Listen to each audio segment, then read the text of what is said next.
Hi, I'm JJ Pimentel. I'm the lead New Hire Academy instructor here at Royal Ambulance. My name is Max Lawrence, and I'm the Risk and Safety Manager here at Royal Ambulance. And today we're going to walk you through the lift test.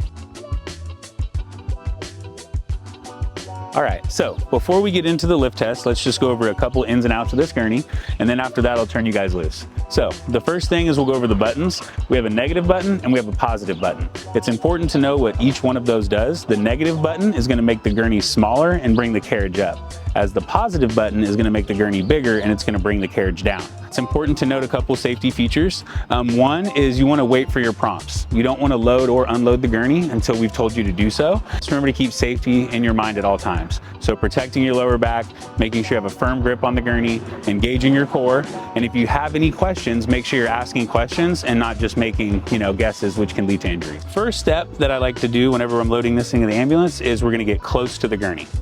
Once Max is close to the gurney, then he's gonna get low.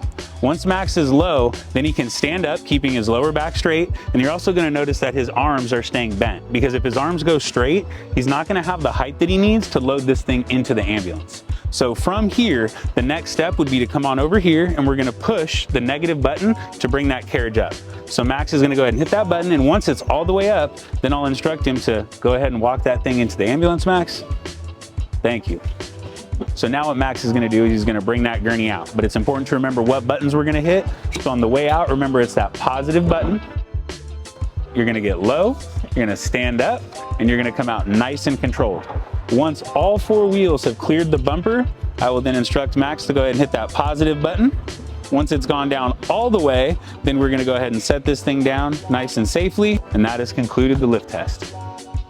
Now that we're done with the lift test, we're gonna just go over a couple tips and tricks to make sure that you're successful on your lift test. First thing that I already brought up, I just wanna stress it one more time, is making sure you keep those arms bent when you stand up.